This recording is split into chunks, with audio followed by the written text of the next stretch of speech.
Hey everybody, thanks for coming. We're just waking up, we're just having our coffee, we're just gonna chat about guitar, because it's what we do. So welcome. We have a very cool panel here tonight, and everybody has been working their butts off and running around like maniacs, and so I'm super pleased and privileged to have them here with us today.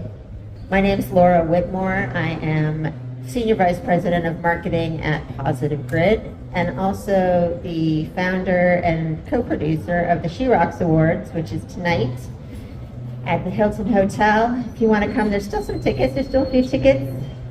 It'll be awesome. Jennifer Batten here is co-hosting, and actually everyone here is involved or has been honored at the She Rocks Awards in the past. So hey, who knew?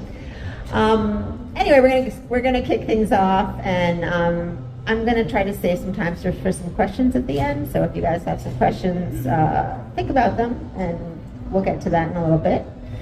I'm just gonna start off by asking you guys to just share like who you are, maybe a little bit about your journey, and you know what you're doing today. So Jennifer Batten, keep it short, lady. You could talk for the whole hour about what you do.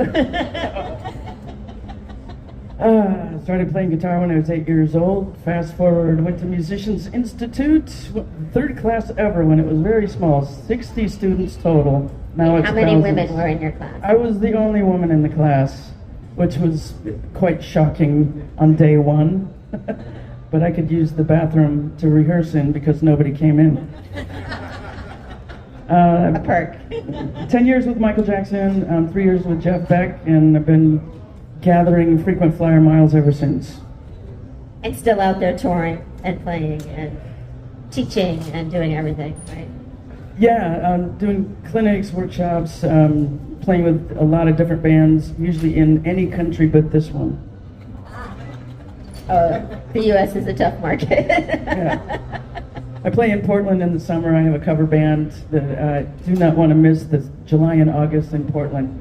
So that's my life, Laura. Yeah, that's awesome. Okay, Bev. Hi, I'm Bev Fowler. I'm the Director of Artist Relations at PRS Guitars.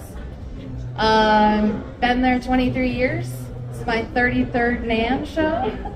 I did the math this morning. I started out as a rep before I worked at PRS. I was in the pro audio business, walking the show floor with all my brands that I represented, and said it was time for a change. Started working for Paul as I was an assistant to the president, and then moved my way up to artist relations, and have been doing that for, I don't know, 20 years. So that's my story. Working with artists is an absolute joy of mine. I've got a few out here in the audience and lots walking this show, so it's a pleasure to be up here. Thank you for having me. Yeah, thank you. Kristy. Hi, my name is Kristy Porter. I am the Director of Acoustic Instruments and Accessories for Guitar Center.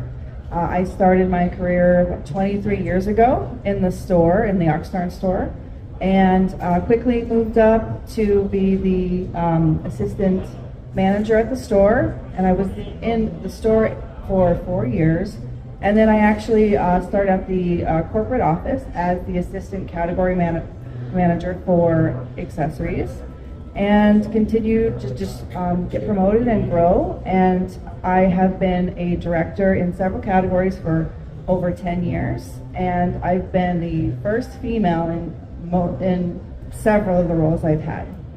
So that's my journey. Thank you for having me. Awesome, thank you. First and hopefully not the last. Many more to go. Okay, Christine. Yes, my journey started about 20 years ago. I was a college student coming here with the part of the NAMU, or NAMM University they call it. And I was able to network and connect with Gallion Kruger, which is one of the leading bass amp manufacturers in the U.S. Yeah. And I did an internship with them and got hired and worked with them for about 9 years.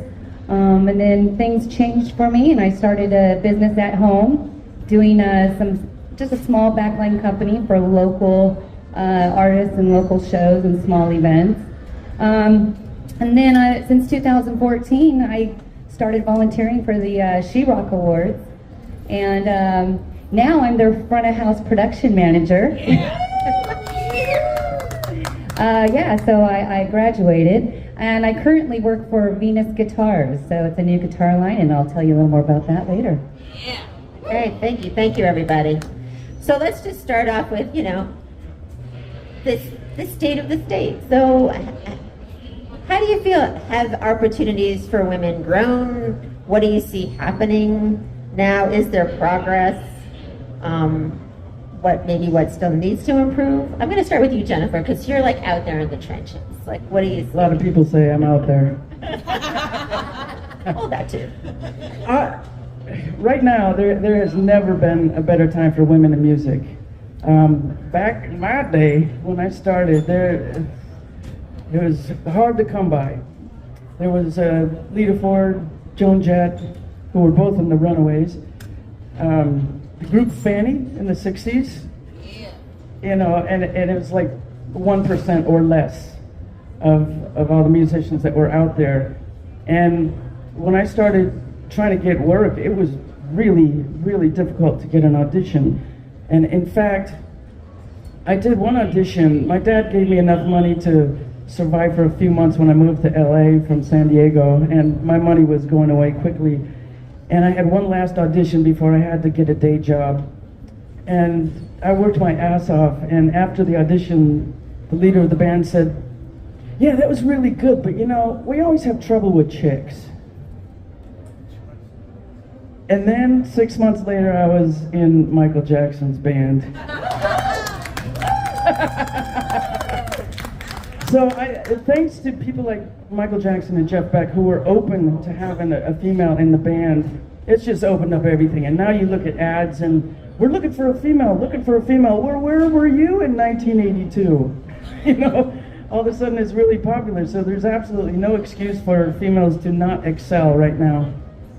That's great to hear. Yeah. What do you see, Bev, out there? I see improvement, but still room for growth.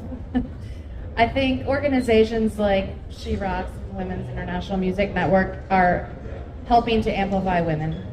And NAMM has certainly put a big focus on that through the years, and I do see a lot more women out there working very hard, just like all the men, and kicking ass. Thank you. Kristy, what do you guys see at Guitar Center? I mean, it's a big focus for us. We've done several campaigns with women over the years, and a lot of our signage shows female guitar players. We do a lot of marketing launches. We have a great content and marketing team, and we do a lot of different campaigns with artist models, and we try to just have a good story around it and continue just to promote the story of women in music. And I see it getting better every year. Yeah. It's interesting because I remember I used to go into Guitar Center and Sam Ash because I was on Long Island, which, and it would be a little intimidating even for me, someone who has been in the industry for forever. But I remember one time I went in and there was a female salesperson there, and I felt so relieved. So I hope that you guys are looking at it from that side too. Yes, absolutely. Kristy? I've seen a big shift, actually. It seems like after the pandemic and everything, all of a sudden last year, it's like a lot of the manufacturers are just really trying to brand female into their product line or into their marketing. And it just really is, I do see growth. I think what the help that we need is start grooming some of the women to give them more confidence, because there's still intimidation out there. But in the business aspect, I'm not as much, but even I get intimidated. So I play guitar, and the company that I work for, I didn't mention them. My position is a brand ambassador, and I'm actually their spokesperson for Venus Guitars. And they've come out with a new revolutionary guitar that's actually suited for women. They did a big survey and listened to the needs of women's, what they wanted in a guitar, because most of the guitars in the industry have been built for men, be honest. And a lot of us have strived to get on those guitars and, play the hell out of them. But this guitar company, I'm just really believing what they're doing because everything is customizable and they've really listened to, by doing the survey, what women want and what they need. So let's go from there. Like, what do you think needs to be done to make, I don't know, the industry, the opportunities for women players, guitarists, bass players, any players? Do you guys have any thoughts on that? Well, as far as women players, I think YouTube is doing the job. Because anybody that wants to play is getting on YouTube, Instagram, and just the fact that they're out there making videos inspires other women. And I often say, there's not 1 week that goes by that I don't find some 7-year-old girl in Indonesia that could kick my ass. I would have given anything to have YouTube when I was coming up. It is true that visibility, being able to see someone like you doing it, I think is really important. Does anyone else have any thoughts? I know I'm just going to add at Positive Grid, and I know Bev thinks about this too. I'm running the marketing for the company, so when we're doing photo shoots and video shoots and working with creators, I'm always like, where's the women? Where's the women? Or where's the people of color? Like, where's the diversity? Like, we're super conscious of it because I'm there championing it, and I think having champions who are thinking about that at these key companies really helps to change that perception that all these people are included. Everybody deserves to play. It's inclusionary. That's my word of the day. Inclusionary. Any other thoughts on that? Okay. So let's talk to you, Jennifer.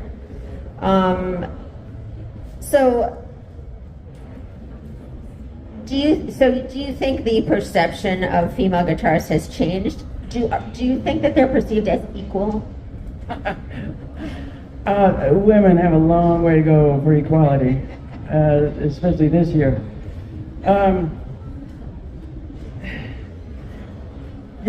We got a hell of a long way to go, but we can't be stopped. People that have a creative soul cannot be stopped. We're just going to create no matter what. If it's our career or if it's our hobby, it's just going to keep going forward. And the more of us that go forward inspires more people. And burn down the patriarchy. Just kidding, guys. What would you say to, there's probably some younger female guitar players in the audience right now, women who are, in the industry or coming into the industry. Like, do you have any advice? For young girls coming up, absolutely. Just know that it's your time. And if you find yourself in a situation where you're being put down by men or anybody, really, find another situation because there is a home for you. Like that, the guy that said we've always had trouble with chicks. Do you think I called him next week to beg for the gig? Hell no. I just find a new community. And anytime there's toxic energy, just take a right or take a left. You will find your people. I think it's really hard, though, to walk away from opportunity when you're like hungry and you want to be in the room, I think there's a lot of opportunities out there. I mean, how many bands are in America? How many bands are on your block? Whether they play once a year or every week. It's out there, and especially with social media, it's a hell of a lot easier to find people. Back in my day, I went to a music store, and I was so excited that they came up with this Rolodex system for musicians. And people would write the music they were interested in, their phone number, the instrument that they played, and you would collect these and call them up. And I was so excited when I first saw that. I think I was 15 or 16, and I told my mother about it. She said, "You are not going to go out and play with strangers." So it took me a minute to actually get out there, but now it's so much easier. There was Music Connection. I was going to say that. I remember looking in the back of Music Connection at all the players wanted.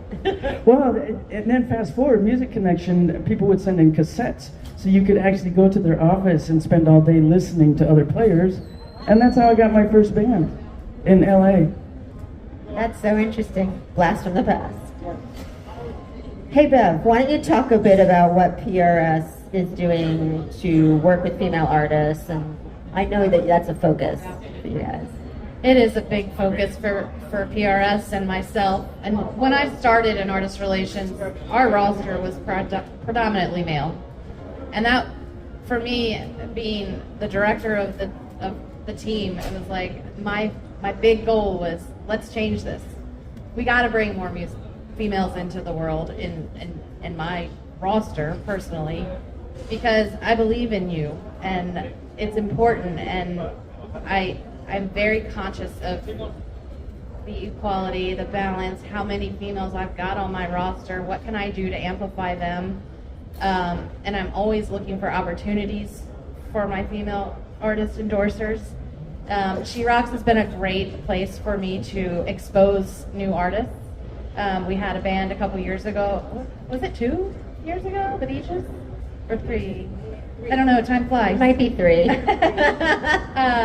3. Vicky says 3. So, brand believe new her. band, emerging. Found them in Canada, and I was like, you need to get to the States. You ladies are rocking it. And they have exploded. And I think bringing them to NAMM helps that. We've got a wonderful female artist tonight that's going to open for She Rocks. Same deal. Found her in Canada. She moved to Nashville. She's making her waves right now. And I guarantee you next year she's going to be playing on more stages out here. So it is a focus. I don't want it to be forced, though. I want it to come natural. Like, I don't want to keep saying, like, we got to focus on females. We're here. Like, why do we have to make it a point to do it? It should just happen. It should, but this is what I always say about that. If you didn't push a little bit harder in that direction, the pace of change is so glacial. No, but we are doing it. Yeah, we're pushing. We are. That's why you feel like maybe you don't have to push, because you are. I know it's catch-22, but yeah. I think what PRS is doing is really appreciated. I was telling Bev, the Women's International Music Network did a survey, and we asked people, what are the brands that you're seeing that are, doing the right thing for female artists, and PRS came up a lot. Unprovoked. We didn't say it was a PRS, no, we just said who, and they wrote it in, and so that's really cool. Yeah. Okay, so Kristy, can you talk a bit about how can retailers create a more welcoming and supportive environment for female musicians? Like, what's Guitar Center looking at? So, it's gotten so much better over the years, but I think it really relates to the fact that, women just want a friendly, welcoming environment when they go into a retail store. Sometimes it can be intimidating because there are not a lot of women as salespeople or in the store. I think the biggest thing is training, and there are different scenarios for women to go into the store. You have your female musician. They don't want to be treated as a female, they want to be treated as a musician. You have the mom who's buying for maybe their son a beginner guitar. They just want someone to be there and help them with their purchase, or they're buying for themselves and they're learning and they want to just have a gentle approach. So it's really something we're just focused on training all the different scenarios and just creating a friendly environment. Guitar Center's really working hard at constantly improving the in-store experience, the training, the cleanliness. We have a bunch of displays where the customers can interact, like pedal displays. So we want it to be Disneyland for all customers. I think we're creating a more inviting environment for women. Yeah, that's awesome. I don't remember what year it was. Maybe Mickey does. I think it was Fender did this survey, and they said that 50% of the people buying guitars were female. I think it was Fender. Yes. And so that was like a big buzz in the industry. 50% of people buying guitars are women. Do you see that? Do you see a lot of women picking up guitar, more women Yeah. than usual than in the past? We see it, and I think, I don't have, the specific stats as a retailer, but what I can say is I've spent over 2 decades at every NAMM. I've been at every one for the last 20 years. Every single year, I see more women on the floor, not just walking the floor, but actually demoing product and salespeople and key roles that used to be all men. So to me, that really shows that we are definitely increasing the female presence in all aspects of the industry, including players. Yeah, that's interesting. I had a conversation with some of the teachers from School of Rock that were women. I wanted to talk to like female music guitar teachers, and I asked them, are you seeing more girls picking up guitar, and what's influencing them to pick up guitar? And I think the number one answer was Taylor Swift. Which, hey, I don't care. Like, Taylor Swift, she gets you to pick up a guitar. That's awesome. But I think also they told me that the thing that kept them playing guitar was that they were working with a female teacher, which I thought was really telling, because they were talking about how it's hard for girls and you're putting yourself out there, and that, your teacher sort of becomes your confidant and your mentor and your whatever else you're dealing with in your life, person to talk to. And I was like, that's really cool, that they're working with women.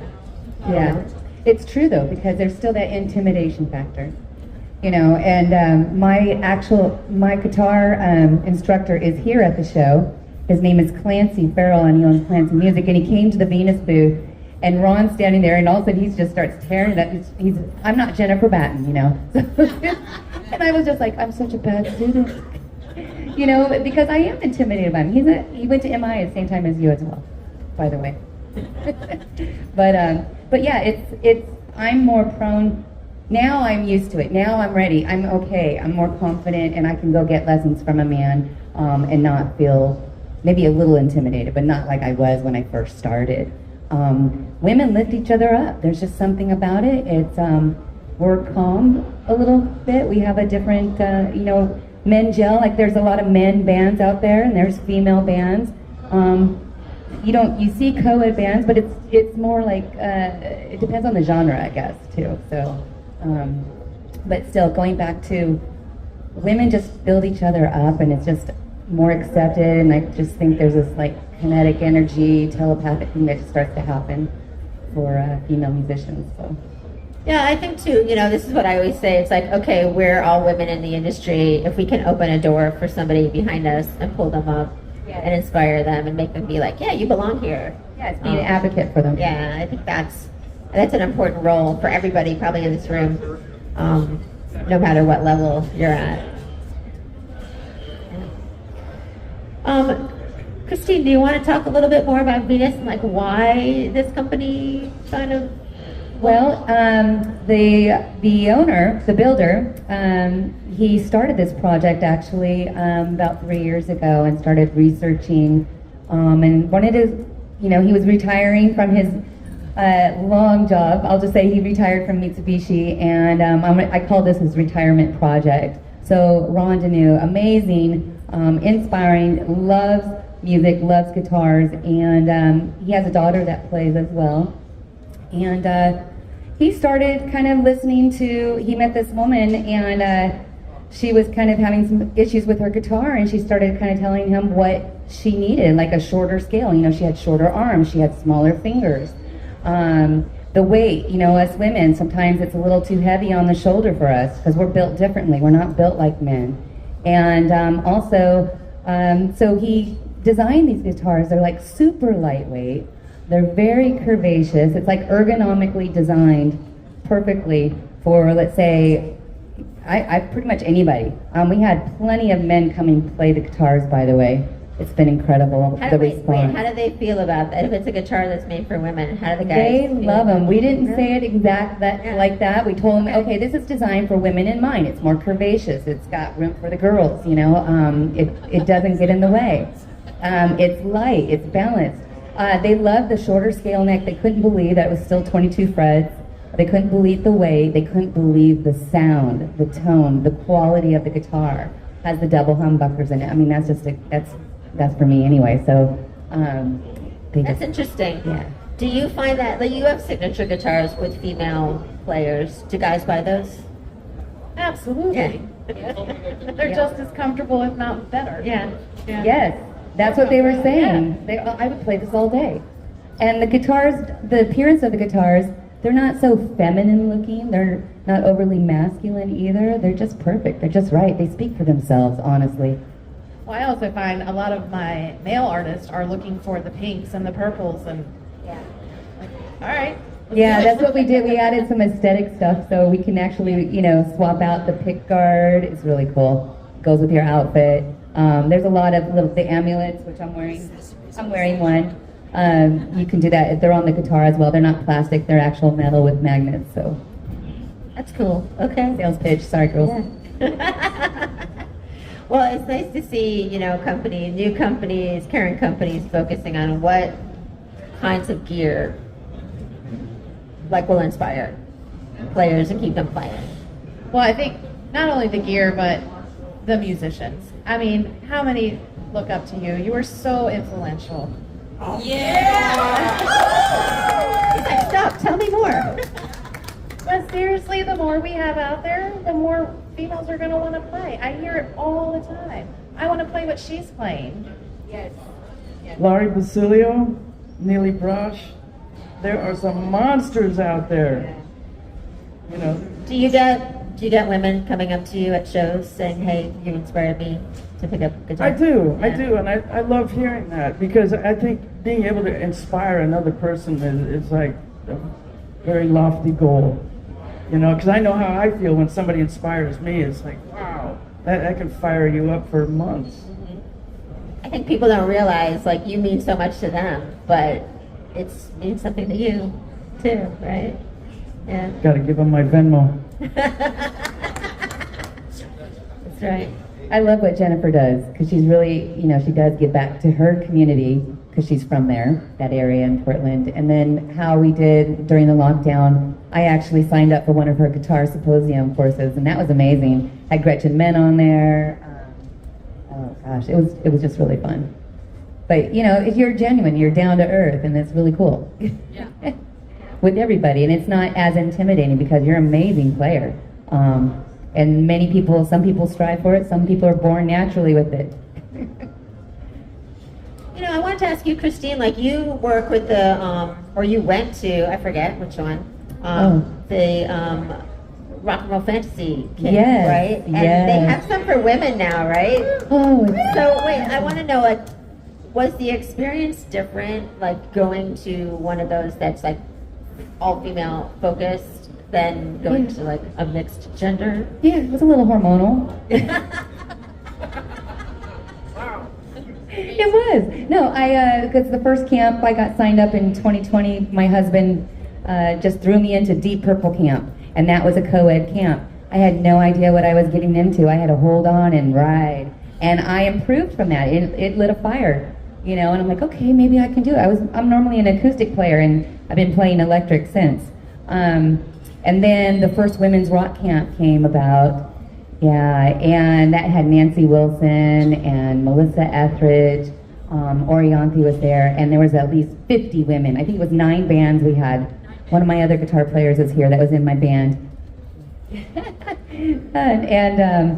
Yeah, it was definitely a different vibe. I mean, there was really no issues at all. Everybody supported each other. Yeah. It's you become family. There's just some different type of energy when all women are together. That's awesome. So, let's look forward, looking into the future. What is something maybe you think we could do today or in the near future to make the industry more inclusive for women? Is there a wish list? Is there something that you're we should do this? Because I have one. Why don't I start? I was just telling Kristy and I was talking to Kelly at Guitar Center that I want to do some events with Guitar Center to bring women players together and maybe use their spaces to just have a safe space for women to come and learn about gear and talk to each other and network and just feel good about being musicians, and they were like, yeah, let's do that. So She Jam. yeah, something. So I'm going to be looking to talk more about that. And would you guys come to that if we did that? Yeah, I love that idea. I'm a real in-person person. There's something about being in the room, you know. So we're gonna work on creating some spaces and events to bring women together and learn, and who knows, connect, jam, whatever we decide to do. I'm putting you on the spot, but I'm gonna do it. Does anybody else have any thoughts about that? Maybe Jennifer will come. I don't know. Send me a ticket. I'll fly anywhere. Yeah, right. How about you, Bev? I don't know. I mean, more panels like this. It's the education and awareness, I think. Yeah. And I know I said I wish that it wasn't such a focus, but it has to be. That's the only way we're gonna make our wave, I think. And I know personally for me, I'm just out there looking for more. You know, bring it on. Come on, ladies. Yeah, yeah. Oh man, I do see some really good players out here in the audience today. It's awesome. I just want to give a shout out to Laura because she's been doing the She Rocks for years. Yep. And the amount of effort, I keep telling her, the amount of effort that she puts in to put on every one of these just makes me want to take a nap. Me too. Wait, I gotta tell you guys, so the She Rocks Awards is tonight, and I literally had nightmares all night. I did not sleep. I was dreaming about, I can't find my script, I don't know who the next person is, I don't know. And other worse things than that, but it'll happen tonight, it'll be awesome. Nobody will know I had nightmares. You've been such a great advocate for women, and I've been working with you for, I don't even know how many years. I think one of the first opportunities was with Ori when she played. And At the first one. yeah, and then I was honored at one of the She Rocks Awards, and Laura and her team are just amazing advocates for women. So if you're not familiar with the organizations that she's involved in, definitely spend some time to get familiar because she's got your back. Yeah, I did. Yeah, and I would just say, like, you don't have to wait for somebody like me to come along. Like, do something local in your area with women. We'll help you. If you don't know the other women in your area, we'll help you make a meetup or find people or make a get together. I think that's important. Yeah. Thank you, because you guys both are great, and you look, they love helping women. I love helping everybody. I'm like, I guess that's what I get my energy from, because you're right, the She Rocks Awards, oh my God, it's crazy amount of work, plus I have a day job. But usually at this point I'm like, why am I doing this? I just want it to be over. And then it happens and I get re-energized for like the whole year, because it's so good. Okay, I think we're gonna maybe take some questions from the audience. Do you guys have any questions for our panel of awesome people? Dustin. Question, Christine, are they going to start making bases for Venus Guitar? It is in discussion, yes. Okay. He asked if Venus Guitars is gonna start making basses, and it's in discussion. Cool. We'll see. Yes. I can't hear. Oh, do we have another microphone we can pass back to the audience? Or come forward, because we won't be able to hear you. Well, She Rocks history. Thank you. But it's invitation. And so perhaps they have to just have just a gap, just a time slot at the end of the show where women can just come and hang. Just network a hang. I agree. We were actually talking about that this NAMM show. I was talking to I'm drawing a blank from AmpRX, Cassandra Sotos, and we said we should just have a hang where women can just talk and like scheme and do cool things together. Doesn't NAMM have the Women of NAMM? They section, or do. what They was- do. Yes, Women of NAMM is an awesome organization, and you should definitely check them out. And they do have a networking event, and I think that is definitely a worthwhile organization. But we're talking about a little scheming session. Yeah, like a pre-VIP something or after party. Like we're going to figure out how to work together. on purpose. Oh, we got a mic. Yes, we have a question right here. So thank you, Kathy. That's a great idea. So I'm directing my question to PRS. I don't want to throw any other brands under the bus, but I've noticed that signature models for women are made in other countries, but the signature models for men are made in the U.S. Is PRS making the signature models for women here in the same place, or are they shipping them out of country too? We're in the U.S. Orianthe's signature model is made right in the factory in Stevensville, Maryland. We do have a factory in Indonesia. It's our SE product line. Yeah. And there are a few signature models in that line. I don't have any females right now. Orianthe did used to have an SE model. But the majority of our products outside of SE are all made in Maryland. And my second part of the question is, why are any signature models that are for females made elsewhere? I don't want to throw any other companies under the bus, but there's several companies that all of their women's signature models are made out of the country. I think. Why are they not made in the same factory? I think I'm going to just jump in because I think a lot of times, like, the company is trying to hit a price point that they think that the fans or customers for that product might be more friendly for it. So I don't think it's about the guitar being a better quality or a worse quality. It's more about, can we make this guitar at a price point that people who are interested in that artist will be able to afford? I agree. That's what the SE line is for PRS. It's a more affordable, just as good of a quality instrument, but we are able to make them for a lower cost. And the SE line, they have men artists, right, too, right? Yes, but we don't approach it that way. It's not about like, oh, we're going to send the females over to Indonesia. Right. Never. No. That's too, yeah. Okay. Yes, the Since question. we're recording it, I'll make sure everybody has a microphone. Okay, question right here. Hello. Hello. So I asked this question last year as well, and I always take the opportunity when I can to ask this question. Oh, that's way better. So my question is, so my experience was that I had a band and I was performing and songwriting and doing a lot in the industry, and then I had a child. And then I had another child. You remember this? I asked her last year, right? Yes, I remember you. Right, and I thought that I couldn't do both, and so I stopped making music, and 14 years have gone by, and I've been doing a lot of teaching and a lot of other things, but as a parent, I noticed that I feel a lot less fulfilled creatively because I'm pouring so much into other people, and that is a very specific experience of parents, but specifically of mothers, I think.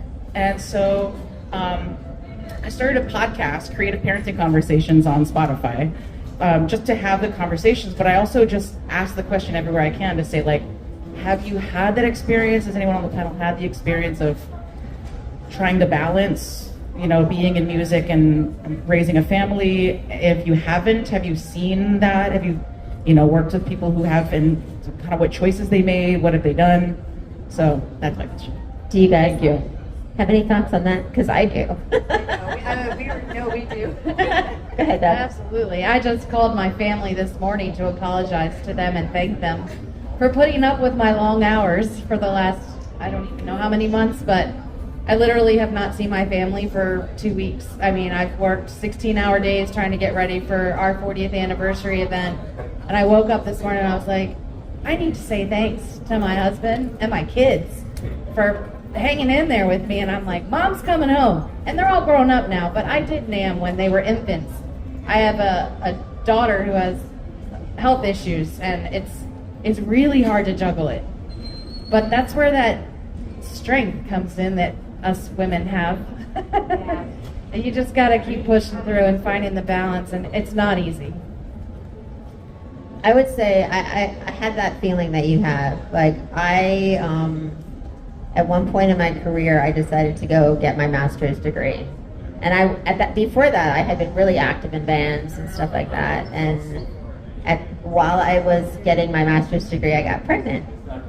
And I said, okay, if I'm doing this, I'm not doing music. There's no way I'm playing in a band. I stopped writing. I probably picked up a guitar here and there, but And then maybe it was probably a good 10 years of kids and finishing my degree and working. And I ended up moving to another state. I had no family, so no family there. So I got to know all my, this is my thing, when I move to a new place, I have a party and I invite all my neighbors over. And I'm the coolest person on the block. I have house concerts. Because if my kid needs to wait for the bus at their house, I need to know them, right? But then I got to the point, I think, where I took an online class at Berkeley, like an online songwriting class. They comped me because I wrote about it. I was writing for Guitar World and stuff at the time. And that totally jump-started my creativity. I was like, oh, thank you, I found you. And so it was something that was just a little outside of my experience that got me back into being creative, and I could do it from home. It was online. And I could do it when my kids were at school or whatever I wanted to do. And I literally wrote a whole album while taking that one course. And then I took 2 more because I was like, this is amazing. So I was able to kind of push myself into a different space. And I also found that co-writing for me really energized me too. It was terrifying at first. I'm like, what am I going to bring to the table? But I love it now because it pushes you. It pushes you to create in a different way, and you're sort of accountable to the song and to the person that you're working with. So I would just say, like, finding adjacent things that inspire you, that you don't have to have an agenda for them. It could just be for yourself to, like, jumpstart your creativity. That to me is like a cool... feed on that too. Because when you're talking about balance, and I think I said this last year, touching it about schedule, and how she said that, while the kids are at school, you use some of that time and space that out. Say, okay, I'm just going to sit here and write, or I'm going to listen to music, or I'm just going to play 20 minutes on the guitar. It's discipline, and you just have to find it. I hung it up for a while. I don't regret raising my children.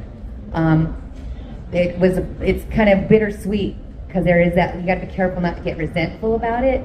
Because a lot of people think, oh, but what if? I'm not out to be famous. I'm out for the joy of it. It's my therapy. I love playing. And I know not everybody's going to like it or like me, and I'm okay with it. But balance is schedule. You just have to schedule. If you read book at night before you go to sleep, write instead. And then put it to music later. Yeah. There's a book that's my favorite book in the world called The Artist's Way.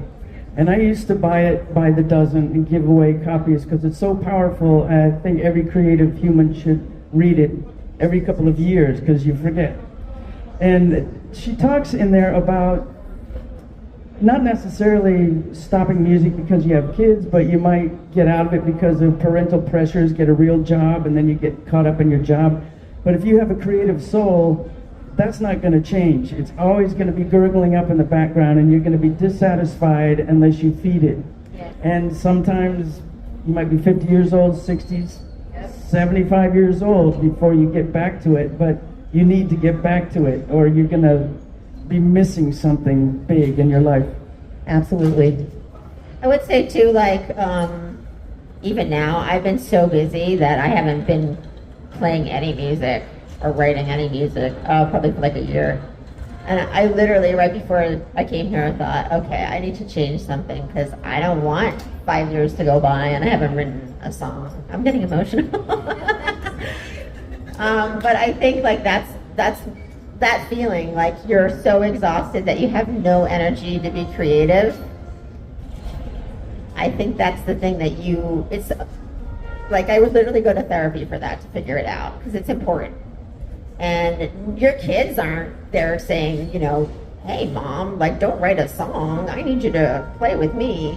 That's in your head, right? So it's a real tough thing, and it's really real. I get it. Yeah. All right, I think we have room for one more question. Yes, right here in the front. Hey, don't mind me, I'm really nervous because I'm a huge Jennifer Batten fan. So I guess this is kind of a cliche question, but when I started out, I got a lot of you know, you can't play, you're a girl, especially as I got good. Like, I got a lot of that. And my teacher actually introduced me to Jennifer Batten when I was kind of venting to him about it, and I was just like super fan ever since. I guess my question is, what would be the most irritating experience you've had in terms of, like, I like hearing this because I've gone through it, even now, but I can't imagine what you've gone through in terms of like sexism. Yeah. This might be news, but we live in a patriarchy. When I was with Michael Jackson, his manager, Frank DeLeo, one day during rehearsal, he came up to me during a break and said, with his cigar, "You know, I think I could get you in Playboy magazine." And I was so horrified, I couldn't say anything. There was another, on a different tour, that we were at a party, and I went up to him to say hi, and he looks at my chest and goes, "You need tits, I'll buy them for you." Exactly. Once again, absolutely horrified. I had nothing to say. Just take a deep breath and find your people, because he wasn't it. You know, that's just the way it is. There's comments, I've had people say, "You play really good for a girl." Or no, it was, "You play just like a boy." What the hell does that even mean? You know, it's music, for God's sake. It doesn't have a gender. Every industry goes through that. And I've been really lucky that in my industry, it hasn't stopped me. You know, there are some industries that women just get kicked to the curb over and over again until they just give up. But the creative arts, we cannot be stopped. We're like Medusa's head. That's right, you cut one off, two more grow. You got that right. You got that right. Okay, Ray in the back there. I think this is going to be our last question, so. This is a question for the lady in the purple jacket. What's your favorite hairstyle you've ever done? My favorite hairstyle is a wig, so I don't have to put up with what I just did. There's so much hairspray in my lungs, the doctor's going to cut me open when I die and put me in a book. I guess it's hairstyles that other people have done, like on the Bad tour. Well, there was a couple different styles on that tour, but it was somebody else that did it for me. And it's an art, and I try, but... Hey, it's iconic, though. It's iconic. Oh, yeah. Yeah, well, you know, it was like Michael Jackson gave me a look. And after the tour was over, I couldn't do that myself, so I just wore a hat for a couple of years.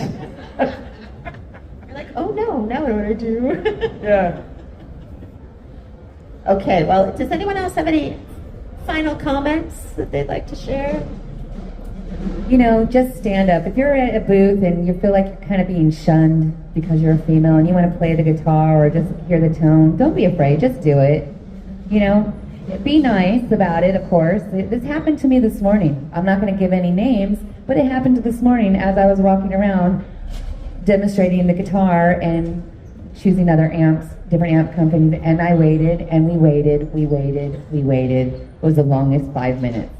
And I just smiled, and we both looked at each other and were like, oh wow, they are just purposely ignoring us. There was someone else playing, and then they just kept turning their backs to us. Yes, kept turning their backs to us, and we're looking at each other. I said, let's go walk around the other side. Let's go talk, let's just go say something. Say hi. And then it happened, and then they plugged us in, but they walked away. It's very interesting, so just face it, it happens. I'm not, you know. I've had that on stage when it was a jam and I was not included in trading fours with the other two guitar players. I'm just, you know, they both went and I'm ready to go. Nope. Yeah. No eye contact, nothing, huh? Yeah, so I cut his nuts off. Snip, snip. It's not because you're a girl, it's because you're much better than them. I'm telling you. Okay. True that. Right. All right, well, I want to thank our panel so much for being here today. You guys are all awesome. I really appreciate it, and keep up the good fight. Thank you. You Thanks too. for inviting us. Thanks everybody for coming.